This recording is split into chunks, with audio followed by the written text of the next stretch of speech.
And you can pretty much do it in perpetuity. Yep. The Sports Hub. Too many rumors, too many reports, too many times picking up the phone, taking calls on Brown last trade deadline, picking up the phone, calling the Bucks in on Giannis Antetokounmpo, the stuff with Brown and all that. And not enough love online from Jason Tatum. And that's a great point that Murray brought up. Where's Tatum on this with Jaylen Brown? And it's not like his phone isn't working because he tweeted this afternoon, 365 days, praying hands emoji.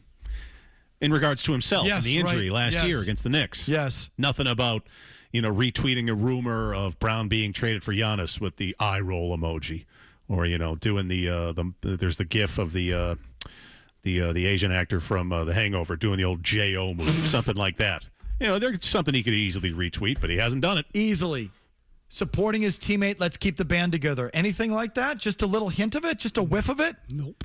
Doesn't take much. As Murray said, one emoji, one gif, meme, whatever, however you people talk to each other now. All it takes. I mean, Jaron Duran did it for his guy, Roman Anthony. Won't even do that. Okay, so back to phones here on everything. Tom and Quincy, what do you got? Lead us off this hour. What's going on, Mike? Hey, it's funny. I saw someone posted about your loose contact or whatever it was, of a loose source. Yes. About getting Mike Trout. Shaky sources, yes. Yeah, Brown checkmark, whatever you want to call it. Yep. Honest to God, I welcome that idea because all I want on this team is legitimate professional baseball players as opposed to the half-ass 4A people that they're rolling out every time. And people come at me for wanting Mike Trout. I'm like, so you would rather, honest to God, you don't want Mike Trout, but you want Durbin and all these other stiffs that they're rolling out every effing night, losing every night, the worst offense I've ever seen in my entire life. So you're worried about, well, it's $37 million. Who cares what the money? It's not your money, dude. Do you want to watch baseball? Do you want to watch actually people play that are actually good? Or do you want to watch this suck fest that they roll out every single night and we have to talk about it the next day and wonder why in the world Caleb Durbin is a friggin' starting third baseman on this team? It drives me insane. I'm with you, Tom. I don't know, from pure baseball, it probably doesn't make sense, or he's not worth the money or whatever. Like, you want to get all serious about it, you can do that on your time. I think it'd be fun. Well, they could use a little fun right now. And they, I think, are in desperate need of a little bit of fun. And you could say that's a mistake to make a move for that reason, but let me know what you're giving up. If you're just spending money for some fun, that's worth it to me. They could use it. Well, the other thing is, and I think you touched on this, if I remember right, when you brought it up, it's not exactly like they have leadership in that clubhouse. To have a guy who is a They Hall think he'd of be Famer, a better leader than Devers was one of the things I heard. Yeah, so look at and better than Story or Contreras. Okay, we have breaking news apparently. This is Breaking Sports News, powered by Valvoline Instant Oil Change on 98.5 The Sports Hub. From the official Twitter account of the NHL Department of Player Safety, Boston's Charlie McAvoy has been suspended for 6 regular season games for slashing Buffalo's Zach Benson. So 6 regular season games starting next season for Charlie McAvoy. Okay. It's going to be 5. It was an in-person hearing, right? It was. So he deserves it. He does deserve it. Loser move from another non-captain. Series is over. You've lost again. I mean, he wound up and tried to tomahawk the guy. Gagged at home again. And in the waning seconds of the elimination game, you take a two-handed chop on a guy. Loser move. Deserved. 6 games. Bye-bye. And it was a dirty move going into the boards. I mean, the guy slew-footed him. But even so, you can't go out there and freaking try to chop him. Andrew in Foxborough. So listen, on Jaylen Brown, I think trading Jaylen Brown for Giannis would be a mistake. But is there someone else you could convince me of? I'm open to it. I don't know if I totally believe in Adebayo, but that's one people have floated. Andrew in Foxborough, I guess, has another idea. Go ahead, Andrew. Hi. So I was thinking maybe Sabonis from the Kings, but I don't know if he's the right guy because of the injury history, but maybe. I just figured I'd throw that out there. Thank you. Someone give me a case for him. Stu, you want to go? You want me to? I love Sabonis. He's a big who can pass, he can move, he can score the basketball. He's left-handed. He shoots the three. If that's what they want to do, he's a good fit for them. His defense, but I can work around it. He does shoot the three? Yeah, I believe so. Yeah, he doesn't take a ton of them, but he can shoot. I prefer someone who doesn't, because if he's averaging 3 a game, they'll quickly, the way with this guy still coaching, they'll turn him quickly into a guy that shoots 6 or 7 a game. I'd rather have Adebayo. I want someone who can play both ends of the floor. If I'm giving up a guy who can play both ends of the floor, I want a guy who can play both ends of the floor. And Adebayo can do that. I would rather have Adebayo. Mike in Brighton. Go ahead, Mike. Hey, Mike. Yeah, I thought that breaking news was going to be Trout, and I was going to go bananas. But, yeah, people are freaking out about it on social media, as you can expect from your Brown checkmark source. And, again, I'd like the move, and yeah, it's a fun move, but it obviously is just to get fans, talking well about Henry, getting the good graces. It's not addressing the root problem of this team or anything, right? It's not. A little bit of a publicity stunt. I say that very loosely, because 160. He's got roughly about $170 million left on the contract. So that's a really, really expensive publicity stunt. But it's something along those lines, which I've seen Henry do in the past. Make sort of big financial reactionary moves to get people off of his back. I mean, that's why Ranger Suarez is here. Mm-hmm. They struck out on all the bats. They still were going to spend some money. And Suarez, not necessarily a position of need necessarily, but they just went ahead and did it to try and, I think, appease you. You mean not a position of need because they have 5 prospects who throw left-handed? Or however many they have. Exactly. So it's like that kind of made no sense, but he did it. Signing Devers to the contract extension was after he got booed at the Winter Classic or something. Right. So, he's not above doing that kind of thing. No, he's definitely not. I could definitely see it happening. The one thing I just don't, that I can't believe from the Brown checkmark is that the return would just be Jaron Duran and Brian Bayo. That's trash. If you're the Angels, you're asking for Connolly Early or Peyton Tolley or Roman Anthony, aren't you? So the Brown checkmark did not say that was it. It was just said that they like Duran. So, and Bayo, which I have a hard time believing, but okay. I'm not convinced that the price for Trout. Like I said, I'm not standing behind this.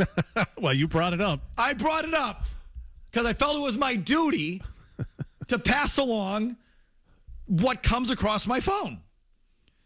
But don't hold me to this now. That's not part of the gig. Would you give up Peyton Tolley for Trout? No. Me neither. So, but they didn't say that you had to. No. Listen, I'm just telling you that I'm not sure the price for Trout can be all that high when he's making that money, and you're paying him through his age 39 season. Well, and the other thing he's never healthy.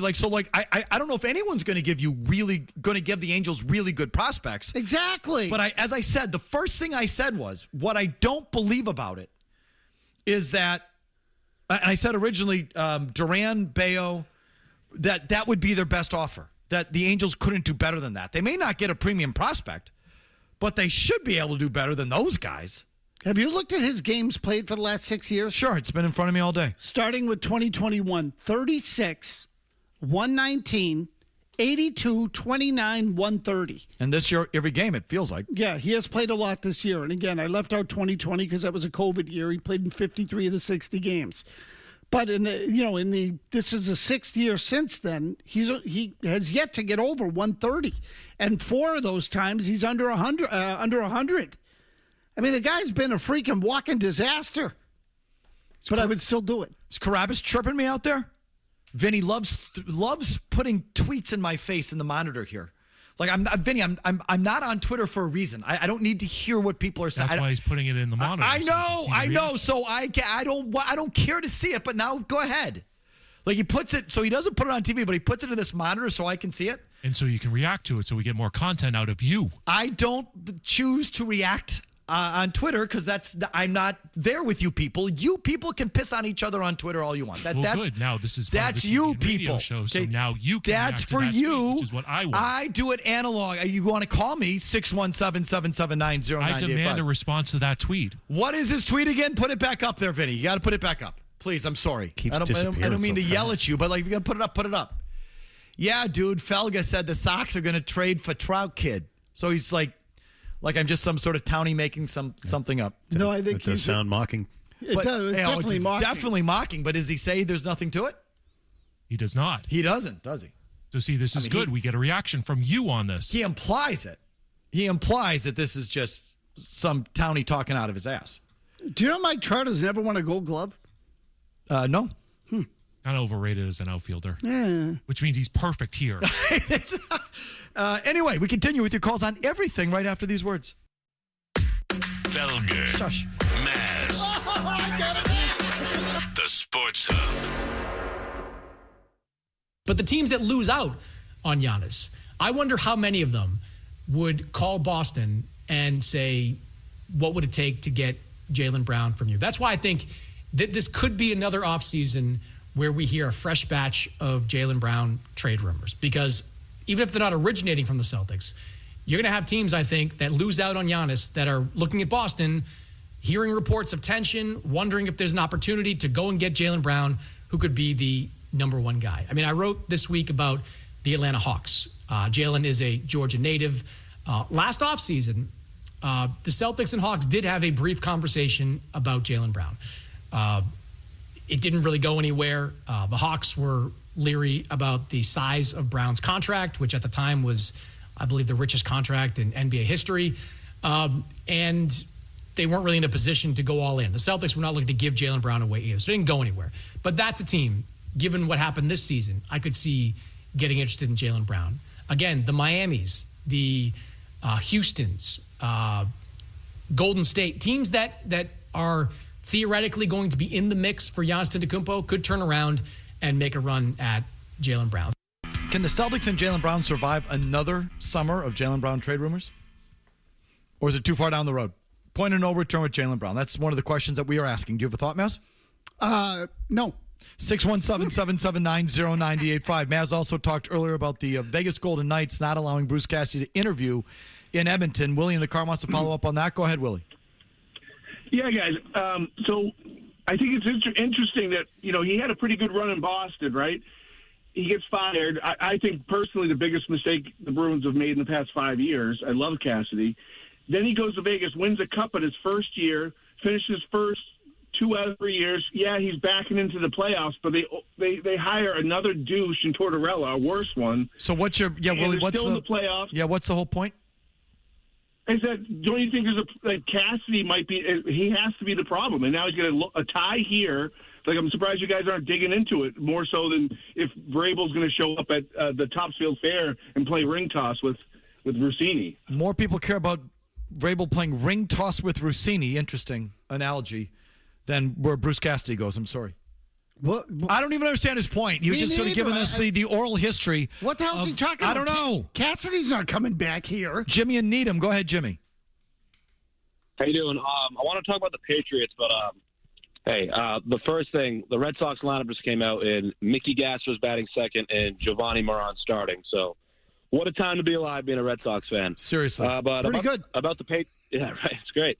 About the Patriots, what are the odds you think we end up getting Brown and Diggs this offseason, and what would that mean for Kayshon Boutte? So, not good. I don't think Bootie's long for here, period. But Murray brought up this thing about Kyle Williams. He was going to switch. Well, go ahead, Murray. Yeah, there had been talk online for weeks that he was planning on changing his number from 18 to 8. 8 was the number Diggs wore last year. Diggs just beat that case in court. Doesn't seem to have any other interest from any other teams in the league. Was a good fit here last year. Good in the locker room. Good leader. Maybe he comes back on short money. Patriots would love that part.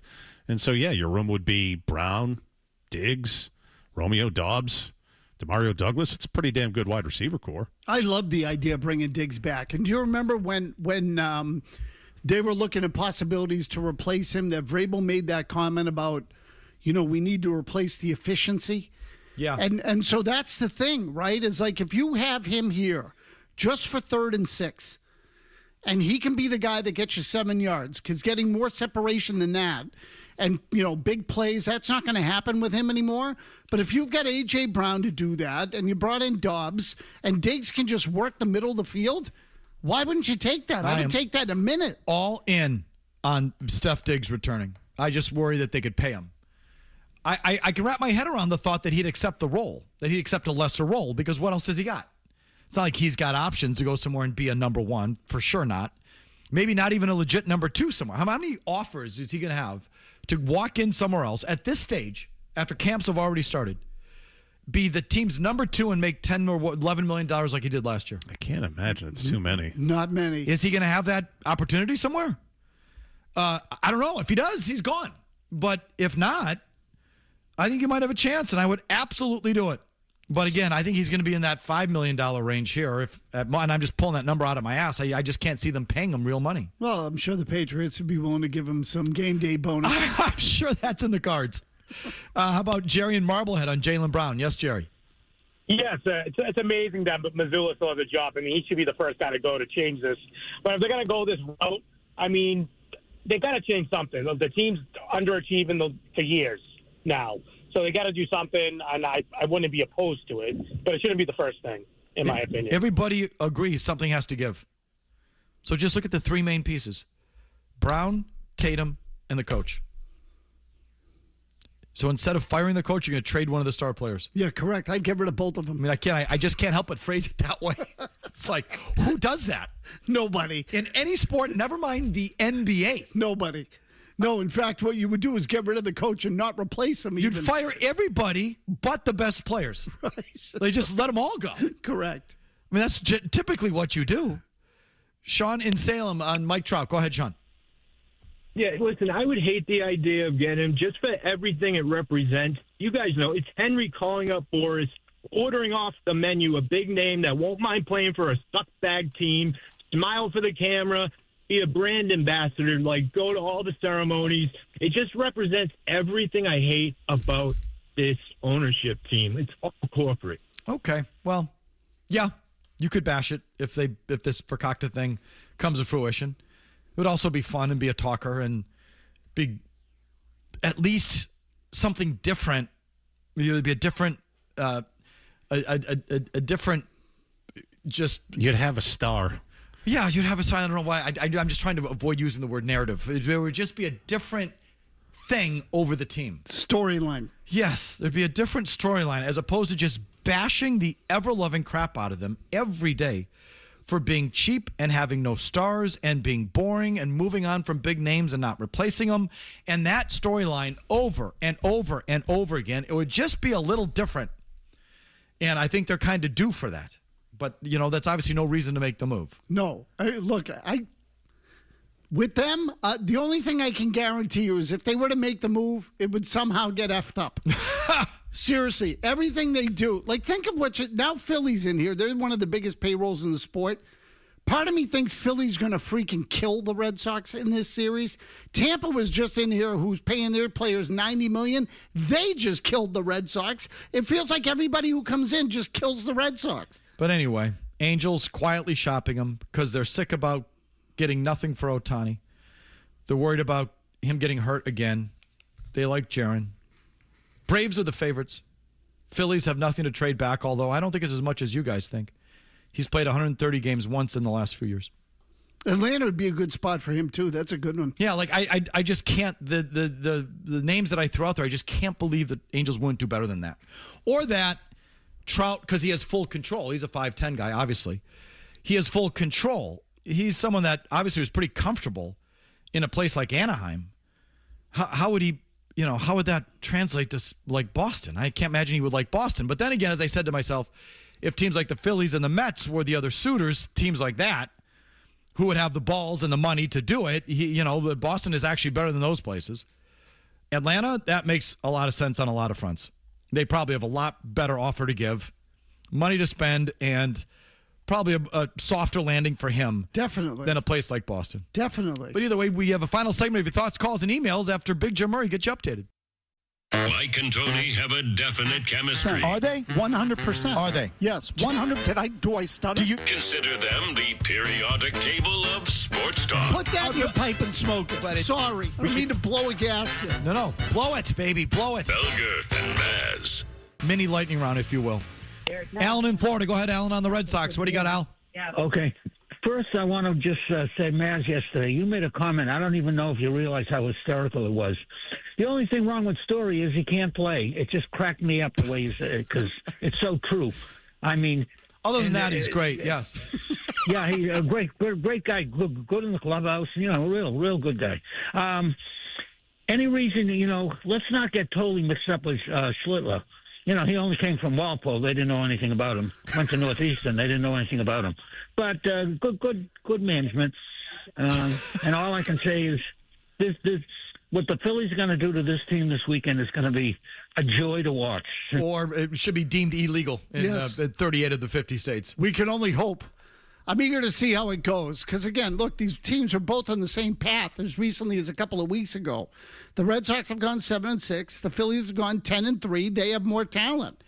The Red Sox can actually, I don't want to say make a statement that's too strong, but they can show us a little by taking 2 out of 3 here. Adam in Rockport. Go ahead, Adam.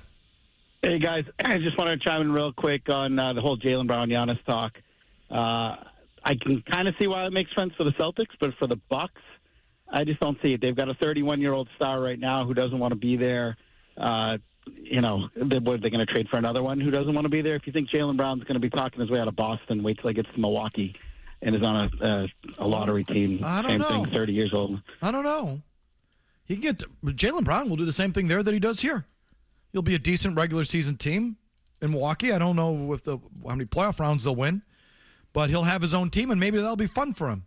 I mean, the city is not his kind of place. I can tell you that. But maybe he'll like the basketball end of it. I don't know. And for the Bucks, let me just tell you, they can't really bottom out. I mean, it's not really like it used to be. They've changed the lottery odds now. If you finish in last, your odds are actually worse. You know what I'm saying? Yeah. The last 3 actually have less of a chance. They don't own their draft picks anyway because they've traded them all away. They have pick swaps in there. So they can't really in the near term. Like one of the trade proposals was Jaylen Brown and the Celtics first-round picks in 2031 and 2033.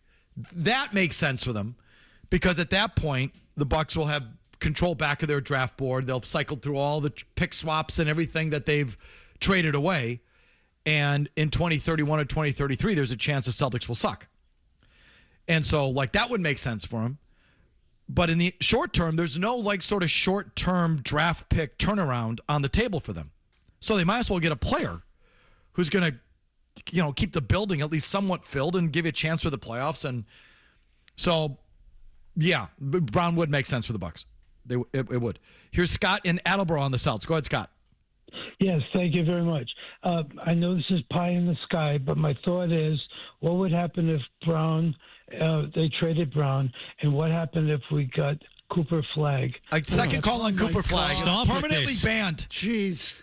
The kid's 19 years old, just won Rookie of the Year. They're not trading him for a 30-year-old banned. player. Permanently banned. He did say pie in the sky. I'll give him that, though. Okay, what is a better chance of happening? Mike Trout to the Red Sox or Cooper Flagg to the Celtics? Trout to the Sox. Thank you. Ryan in the car. Go ahead, Ryan. I feel better about it now. Go ahead, Ryan. A lot of people want Henry to sell the team. New owner comes in, probably cuts payroll even more. Look at what happened to the Celtics. Yep. They should trade Derek White for Cooper Flagg straight up. Yeah, no, that'll work. You're right on John Henry. It could be worse.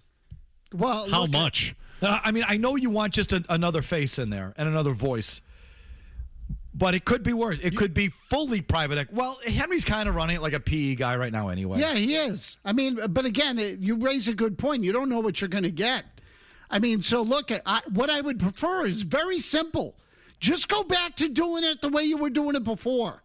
But the problem is that they got private equity money in there, and now the tail's wagging the dog again. Zach in the car, what do you got on the Celtics?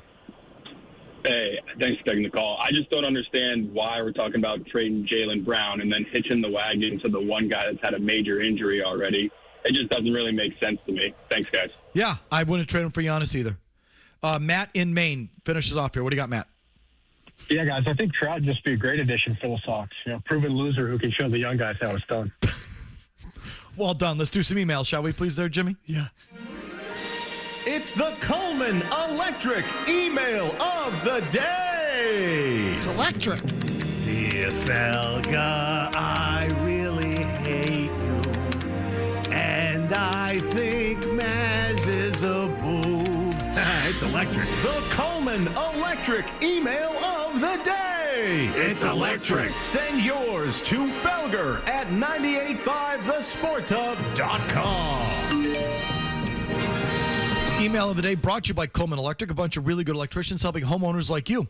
When you need an electrician, call Coleman. It's electric. It's electric. Kuhlman. I already told you about these guys. Panel replacements, old wiring, absolute specialists. They're also the preferred generic dealer here in Boston. If you need a generator, you want a generic, and you want to go to Coleman to get it, search them up. Kuhlman. Murray, do you have something over there? No, just nodding. I felt you were hovering for something. No, I knew those Generacs are great generators. That I know. Do you have one? No, my old man did. Here's John. Rest in peace. Big Dick Murray. Yes. Subject line, please stop, writes John, all caps. Your love affair with Brady Tkachuk is exhausting. I don't give an F about Pasternak's speech either, but I don't think it's any more useless than Tkachuk dropping the gloves at the start of the Carolina series, opening puck drop to, quote, get the boys going, end quote, then proceed for you and your team to play like complete ass, get swept, and put up 5 goals as a team in total. Tkachuk is Ottawa's best player, and they suck. He's their captain, and they are porked. I get it. You don't know the league, quote unquote, as you have said, but please go to NHL.com, close your eyes and point. Go to NHL.com, close your eyes and point and start worshiping anyone else. Okay, give me a name. Gladly. It doesn't have to be Brady Tkachuk. I just know him. I know of him. I think he'd work somewhere else. You want someone with some edge, though, right? I want a true franchise guy who gets it and knows how to play. And knows how to play the right way. And I fully acknowledge not everyone has to play the right way. Not everyone has to be Mark Kastelik. You've got to have a blend of will, skill, and that sort of stuff. But your best players don't get it. Your best players really don't play the right way. And so you're more pork than Ottawa. I'd rather be Ottawa and Brady Tkachuk with you and David Pastrnak. But if that makes me obsessed, then that makes me obsessed. But give me another name, John. Or sorry, say Stan Bowman there. Or Scotty Bowman. Or any Bowman. Hockey expert John there on the email wire. John Bowman. Subject line, Rain Man. Justin writes in, how the F does Big Jim Murray remember these games? I know, it's unbelievable. Oh, like 22 years ago. Moss for the Raiders. Latest example. I know he has been doing this for years and it's part of the job, but come on. He is the Rain Man of game logs. Then Barth is the Rain Man of combine names and stats. What is in that dirty water cooler over there at the Sports Hub? FYI, last week I went full Felger on the work fridge and purged all kinds of crap. It's like angels with the brown trout. I don't get what that means. But, Murray, how do you do that? A lot of them, so I would say from 95 to about, 2010. I was at a lot of those games. I was at that opener. I remember Randy Moss went like bananas with Kerry Collins as the starting quarterback night. So I've been at a million games. I don't remember. Yeah, I don't know. They just stick in my head. It's weird. But I remember that night vividly. It is weird. Ozzy played live that night, too, to open it. Played Crazy Train. No, he is. So I remember that one. I do remember that. Yes, on top of the helmet. Tunnel coming out of what would be the north end zone. Yeah. Yeah, right, exactly. No, he's like a savant. No, but Rain Man. Yeah, he is. No, his recall on that stuff is unbelievable. But so you went to a lot of games. He just went to. I see. Right? So they stick in his head a little more. That's not just the games he went to. No, he remembers the ones on TV, too. Like when he said, 22, that was the opener, and I'm thinking, I don't remember that. Who the hell is that? You'll hate this, but I don't remember who the Red Sox played in their home opener this year. One of the main reasons I remember that, too, is the fantasy league I was in at the time gave a double bonus if you had touchdowns over 50 yards, and Randy Moss had a couple of them, and my friend the D, the late great the D, had Moss, and he just kept yelling about it. He's like, double bonus. So that'll get you to remember again. Definitely. Yeah. If you that will work. Win a bet or fans, whatever. Like, that'll do it. Finally, Kevin writes in, subject line, might be becoming you. Longtime listener here. He says, I've been listening for a while now, and I'm starting to get a little concerned. I think I might just be turning into you. Just about 10 years behind. I catch myself having the same takes, getting annoyed by the same things, and questioning people's logic way more than I probably should. At first I thought it was normal, but now I'm wondering, does this mean I'm also becoming an a-hole? Quite possibly. Yes, probably. Yes, I think that's an obvious answer there to Kevin. Yes. That's a good one. That's part of the trade-off. You're going to be on a higher plane. You're going to think differently than other people, which is a plus. But you're going to be kind of an a-hole. And you're going to have fewer friends and not be well-liked. But I think it's kind of a fair trade-off, actually. No, not bad. Yeah, I'm actually, forgive me, I'm still I'm trying to find two-way centers who has got some grit that you might actually be amenable to, who aren't named Brady Tkachuk. Well, he's a wing, actually, but you get the idea. I mean, they need a center. The Brady Tkachuk pushback is just, it's like Felger pushback. That's what I hear from me. If they came up with it, they might be into it. Or they're just, I don't know, soft-ass Bruins fans who think that David Pastrnak is the guy when they just don't, I don't know, they just don't get it, but they think he's the guy, so they don't want to hear about Brady Tkachuk, or I don't know what it is. I mean, to your point, Pastrnak had 100 points. He was a +4. I mean, I know it's an archaic stat. I bet his Fenwick is great or whatever. Okay, but Kucherov was a +43, and he had 130 points. Bingo. Just watch Pastrnak play. You can't tell me that he plays the right way. Nathan McKinnon was a +57. And you don't have to be tough or go in the corners to, quote-unquote, play the right way. You just don't have to be such a flaming douche the way he plays half the time. Maz, come up on the baseball hour, has Jared Carrabis. Is he going to be, he's not in studio, he's on Zoom? He's remote. Yeah, he's remote. Is he going to rip apart my Mike Trout stuff, or is he going to give me a break? I don't know. Let's ask him. Huh? Yeah, dude. He's got to take for you, Felga. Okay. Well, Jared your Trout trades. Jared Carrabis will wait in on the Mike Trout rumors, which began officially today on Felger and Maz. Don't blame me if they come to nothing. Here's the final word. Why don't we do that too? Morton.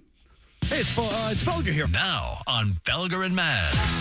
It's the final word. Recapping this 4-hour show in 4 minutes, which leads to the question, does it really need to be 4 hours long? No! The final word brought to you by Town Fair Tire. If you're looking for the best deal on tires, there's only one place to go. That is Town Fair Tire. The best prices and great free services. Nobody beats Town Fair Tire. Nobody. We had some premature blowing from one of the callers earlier today. Seriously. Your calls, as promised. Matt in the car. Go ahead, Matt. Hey, guys. How you doing? Great show, as always. Hey, Michael, how you doing, buddy? I got one for you real quick, if you guys can just give me a minute. Go. I called you guys last year after the NBA championship when the Thunder won in 7. You said there's no way they're going to win it this year. Well, guess what? I stand by it. Yeah, that's right. You said you didn't buy it, but you know what? They're going to win it. Hold on, Matt. It's a little early for the blying. We're in the second round. How do you like them now? They're halfway through. We're not there yet. So what are you blind about, buddy? We got 2 rounds to go, my man. They're not going to. That's right. I'll be calling you the day after they win it. Then you do that. Today is May 12th, man. We're in the second round. Yeah. No blind yet. Like Bill Belichick used to say, sometimes it's a little humble pie. That's a premature blind. Humble about what? It's the second round. No, they just won the second. Michael, there's no team beating them. They play the game. No one plays like them. Okay, Matt Stradamus here on line 1. You know exactly what's going to happen. They're going to lose, Matt. You watch. No, they're not. They're not. I'll call you once they lose. Okay, you call me, buddy. You got the number. Yeah, no, they're not going to lose. Yeah. Well, how do you like them now? They haven't won the championship yet. I do like OKC's chances against the Knicks, for example. So the Spurs better get him or else I'm bored. That could be a good series, though. Oh, I think it'd be a great series. I think we're in an era of there's just not going to be these repeat champions. The one team I'll give a chance to is San Antonio. Because of Wemby? Yes, of course. If he stays healthy, a guy with, that size, the Timberwolves can dominate for a half decade. Timberwolves have size with Gobert and Naz Reid, and they have the meanness of Anthony Edwards, who might be sick of their crap and clothesline SGA the next time he flops. That series wouldn't be bad too. It's not a lock that they're winning this thing. How about that elbow Wembanyama threw a couple of games ago? Game ago. This is why Wembanyama has a chance to be an all-timer and a multi-champion. He's got the ass. But that was a real elbow. He's got attitude. Some of it's really selfish too. You heard all of his stuff about why I should be the MVP. Oh, I don't think I heard that. At the end, towards the end of the year, he sat and did whole press conferences, going over his stats and why I deserve it, and just fully, not this passive aggressive thing. He sat down there and laid out a case, on multiple occasions. Did he do that for the defensive player too? He did. Yeah, this guy's kind of an a-hole. Oh, good. I like it. Which gives him a chance to be not just one and done. I think OKC. Listen, sorry, Raptors, Bucks, Celtics. Who am I missing? Lakers there in the bubble. Nuggets, Thunder. You're all one and doneers. That's it. Nothing's been. There's only one team and one guy that has a chance, and that's Wembanyama. Not just because he's 7'7", but because I think he's an a-hole. He is. Thank you. Have you come around on Wembanyama yet, Stu? Yeah, I was wrong. Yeah, it's his attitude is what sets it apart. All right, anyway, stay tuned for Maz and Carabas. Coming your way shortly after 6 o'clock. That's all we need, right? That's it. Okay, here, a word from our sponsors, then you get Murray at the top of the hour. We're back at it tomorrow at 2. We'll talk to you then, fellas. See you, bye.